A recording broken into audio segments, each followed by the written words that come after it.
So hello guys आज हम देखेंगे रायमंड टाइमन रिएक्शन। ठीक है, तो रायमंड टाइमन रिएक्शन में सिंपली क्या होता है हमारे पास, हम देखते हैं।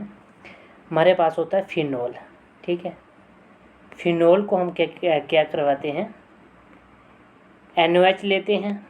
ठीक है, साथ में लेते हैं हम क्लोरोफॉर्म CHCl3। ठीक है, इसकी प्रेजेंस में जब हम रिएक्शन करवाते हैं तो हमारे पास बनता है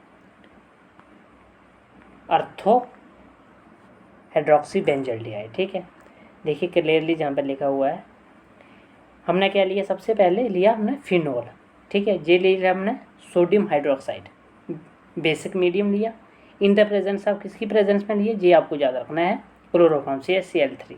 ठीक है, और दूसरे स्टेप में हमने क्या करवाई, इसकी एसिडिफिकेशन करवाई। तो हमारे पास क्या प्रोडक्ट आया, सैलिसाइल्डिहाइड, जिसको हम बोलते हैं अर्थो हाइड्रोक्सी बेंजल्डिहाइड। मीन्स अर्थो पोजिशन में क्या आएगा, आपका एल्डिहाइड ग्रुप आ गया। ठीक है, तो इसको हम क्या बोलेंगे, अर्थो हाइड्रोक्सी बेंजल्डिहाइड। ठीक है, तो इसमें जो आपका मेजर प्रोडक्ट, इसमें सिंपली आपने याद रखना, रायमंड टाइमन रिएक्शन के अंदर हमने क्या लिया, फिनोल लिया, उसको सोडियम हाइड्रोक्साइड और CHCl3 के साथ जब रिएक्ट करवाए तो हमारे पास बनता है आपका क्या आता है, एल्डिहाइड ग्रुप। सिंपली याद रखना, जब हम रायमंड टाइमन रिएक्शन करवाएंगे तो अर्थो पोजीशन में आपका एल्डिहाइड ग्रुप आएगा। ठीक है, और यही आपका मेजर प्रोडक्ट होगा। क्यों होगा मेजर प्रोडक्ट, यही क्योंकि इसमें क्या होता है, आपकी हाइड्रोजन बॉन्ड फॉर्मेशन होती है, इसलिए आपका अर्थो वाला जो होता है वो मेजर प्रोडक्ट होता है। कभी कभी आपका पैरा प्रोडक्ट भी क्या होता है, मेजर होता है, वो हम नीचे देखेंगे। ठीक है, अगर हम बात करें NCERT की, तो NCERT में कुछ इस तरह से लिखा हुआ है। ठीक है, उसमें फिनोल लिया है, बेसिक मीडियम में जे लिया आपका सोडियम हाइड्रोक्साइड और क्लोरोफॉर्म। ठीक है, तो ये हमारे पास बनता है फिनॉक्साइड आयन। उसके बाद फिर NaOH लेके जहाँ पे आपका एल्डिहाइड साथ में एसिडिफिकेशन करवाए तो हमारे पास इस तरह का प्रोडक्ट दिया जाता है। ठीक है, अब हम सिंपली इसका मैकेनिज्म देखेंगे। ठीक है, ये जो हमने रिएक्शन करवाई इसका हम क्या देखेंगे, मैकेनिज्म। तो फर्स्ट स्टेप में क्या होता है कि base catalyse deprotonation of CCl3 gives, हमारे पास क्या बनता है जी, CCl2। CCl2 क्या है, एक इंटरमीडिएट है जो कि हमारे पास बनता है जब हम क्या करवाते हैं, जब CCl3 को NaOH के साथ, ये जो OH आया ये कहाँ से आया आपका, NaOH से ये आपका आया। ठीक है, ठीक है, तो क्या हुआ कि जहाँ पे देखिए जे आपका OH और JH दोनों क्या होता है, वाटर की फॉर्म में बाहर जाते हैं, तो हमारे पास क्या होता है, ये हाइड्रोजन अपने इलेक्ट्रॉन इसके ऊपर दे देगा, तो इस पर क्या आएगा, कार्बन के ऊपर नेगेटिव चार्ज। ठीक है, उसके बाद क्या होगा कि जहाँ से एक क्लोरीन और जो है हमारा रिलीज होगा तो हमारे पास इस तरह से बनेगा CCl2। ये क्या बन गया आपका CCl2। ठीक है, और ये आपका याद रखना है मोस्ट इंपॉर्टेंट कि CCl2 इज़ द इंटरमीडिएट, जो कि आपका रायमंड टाइमन रिएक्शन के अंदर जो इंटरमीडिएट बनता है आपका, वो क्या बनता है आपका CCl2 डाइक्लोरोकार्बिन, जो कि इंटरमीडिएट बनता है। ठीक है, तो इसमें क्या है कि इसकी ऑक्टेट जो है वो कंप्लीट है, इनकम्प्लीट है। ठीक है, देखिए कैसे ऑक्टेट इनकम्प्लीट है, देखिए इसके पास 2 है, 2 होते 2 4 हो गए। ठीक है, 2 6 हो गए, तो ऑक्टेट के लिए हमारे पास 8 इलेक्ट्रॉन चाहिए, तो उसमें 2 इलेक्ट्रॉन की क्या है, डेफिशिएंसी है, इसलिए ये काम करेगा एज ए ल्यूज एसिड की तरह, ये वर्क करेगा आपका DCC। ठीक है, डाइक्लोरोकार्बिन CCl2। ठीक है, नेक्स्ट सेकंड स्टेप में क्या होगा आपका कि हमारे पास फिनोल आएगा भाई। ठीक है, फिनोल के साथ हम जब NOH का OH नेगेटिव लिया, ठीक है, ये क्या करेगा, इस H को लेगा तो वाटर वहाँ से रिलीज होगा। ठीक है, तो ऑक्सीजन के ऊपर क्या आएगा, नेगेटिव चार्ज। कैसे ऑक्सीजन के ऊपर नेगेटिव चार्ज, देखिए हाइड्रोजन तो जहाँ से चला गया। ठीक है, सिंपली हाइड्रोजन जहाँ से चला गया तो हमारे पास ये हाइड्रोजन अपने इलेक्ट्रॉन जो वो इस तरह से, oxygen is more electron than hydrogen, तो ये इस तरह इस तरफ जो है वो शिफ्ट हो गया, इसकी वजह से क्या हुआ, ऑक्सीजन के ऊपर नेगेटिव चार्ज आया। जब नेगेटिव चार्ज आया ऑक्सीजन के ऊपर तो ये क्या हुआ, जहाँ से रेजोनेंस हुई। ठीक है, इस नेगेटिव चार्ज ने से इस तरह से आपका नीचे आया और ये वहाँ जहाँ से शिफ्ट होके जहाँ पे आया, तो जहाँ पे क्या हुआ, नेगेटिव चार्ज क्रिएट हुआ। ठीक है, तो जहाँ पे जब नेगेटिव चार्ज आया आपका, ठीक है, जब आपका नेगेटिव चार्ज आया, ठीक है, उसके बाद आपका क्या हुआ कि आपका CCl2, ठीक है, CCl2 जो है वो अब मतलब काम आया। ठीक है, कैसे आया, जब जहाँ पे नेगेटिव चार्ज हुआ, क्यों हुआ जी, ऑक्सीजन ने अपने क्या किया, इसको शिफ्ट किया तो जहाँ से बॉन्ड इधर शिफ्ट हुई तो वहाँ पे क्या आएगा, नेगेटिव चार्ज। जब नेगेटिव चार्ज आया तो उसकी वजह से क्या हुआ कि ये जो Cl2 था इसकी ऑक्टेट इनकम्प्लीट थी, 2 इलेक्ट्रॉन की डेफिशिएंसी। तो जहाँ से क्या होगा, इलेक्ट्रॉन जहाँ शिफ्ट करेगा तो हमारे पास इस तरह का प्रोडक्ट बनेगा। कैसे, जहाँ पे आ गया आपका सिंपली आपने याद रखना कार्बन और CCl2, ठीक है। और कार्बन के ऊपर मोस्टली याद रखना आपने क्या आएगा, नेगेटिव चार्ज। जब इसके ऊपर नेगेटिव चार्ज आ गया आपका, ठीक है, तो जब नेगेटिव चार्ज आया तो क्या हुआ कि ये जो आपकी बेंजीन रिंग थी इसकी क्या हुआ, एरोमेटिसिटी लूज़ होगी, जिसकी वजह से हम जानते हैं कि जहाँ पे एक क्या था, हाइड्रोजन एटम था, ठीक है।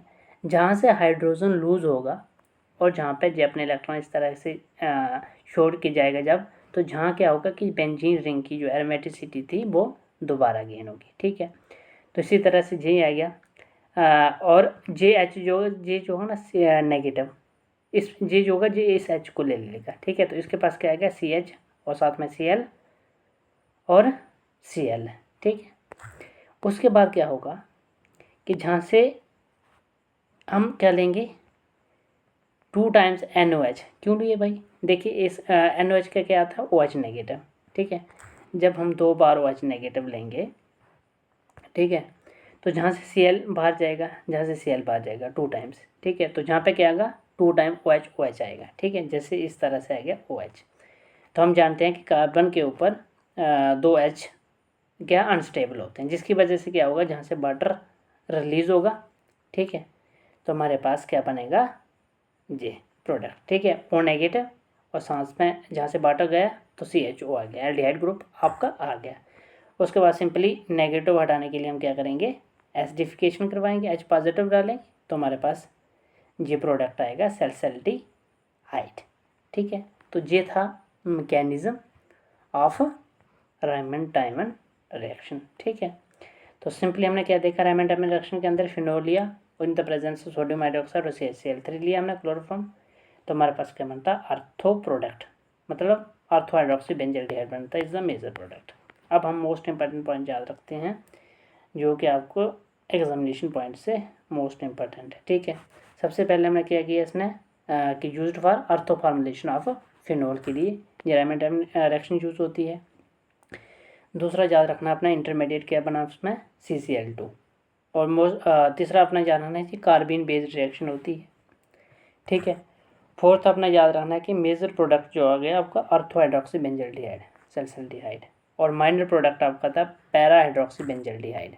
और मोस्ट इंपॉर्टेंट पैरा कैसे बनेगा, ठीक है, क्वेश्चन ही पैरा कैसे बनेगा क्या आपका, जैसे हमने जहाँ पे रेजोनेंस करवाई थी, ठीक है, याद रखो, जैसे जहाँ पे रेजोनेंस करवाई थी हमने, जैसे जहाँ पे नेगेटिव, तो हम क्या करेंगे कि जब जे बॉन्ड इस तरह से शिफ्ट होगा हम इस पैरा पोजीशन पे लेके आएंगे उसको, ठीक है, रेजोनेंस को, जहाँ पे नेगेटिव चार्ज आएगा, जे नेगेटिव जब इस पे चार्ज आएगा, ठीक है, इस पे आएगा, ठीक है, जैसे इधर होगा तो जहाँ से बॉन्ड हटेगी, ठीक है, जहाँ पे आएगा, सिंपली मैं आपको बताता हूँ पैरा का मैकेनिज़्म, देखते हैं हम पैरा का मैकेनिज़्म, ठीक है। पैरा का कैसे होगा, देखिए सिंपली क्या होगा आपका,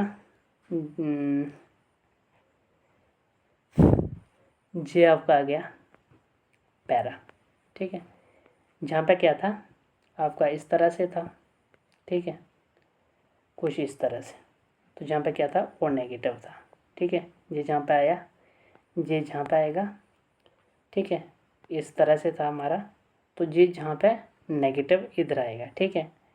तो जब ये नेगेटिव इधर आएगा तो हमारे पास क्या था CCl2, ठीक है, जे नेगेटिव जो वो इधर अटैक करेगा in case of para product, okay. तो जिसकी वजह से हमारे पास क्या बनेगा, माइनर प्रोडक्ट जो कि पैरा हाइड्रोक्सी बेंजल्डिहाइड बनेगा। बट आपने याद रखना है मोस्ट इंपॉर्टेंट पॉइंट, अगर हमारे पास पैरा पोजीशन पहले ही बुक है तो फिर तो अर्थो बनेगा, है ना। अगर पैरा पोजीशन जो आपकी बुक है तो हमारे पास अर्थो मेजर होगा, बट आपने याद रखना है जब एक भी अर्थो, ठीक है, फॉर एग्जांपल हमारे पास ये है फिनोल, ठीक है, ये आपका फिनोल है, ठीक है, जहाँ पे कोई भी आपकी कोई भी ग्रुप लगा है, ठीक है, एक भी अगर आपका अर्थो जो है वो पहले ही क्या है बुक है, देन आपका जो मेजर प्रोडक्ट बनेगा वो पैरा वाला बनेगा। ये याद रखना है most important. Okay, so guys ये थी आपकी reaction, Riemann timer reaction today, my first lecture on chemistry. तो फर्स्ट हमारा टॉपिक था named reaction, Riemann timer reaction, जो कि मोस्ट इंपॉर्टेंट रहेगी आपकी JKPSC 10+2 लेक्चरर के लिए। सो गाइज थैंक यू। अगर ये वीडियो आपके लिए इन्फॉर्मेटिव होगी तो प्लीज़ इस चैनल को सब्सक्राइब कीजिएगा और ज़्यादा से ज़्यादा अपने दोस्तों के साथ शेयर कीजिएगा। So guys thank you, take care.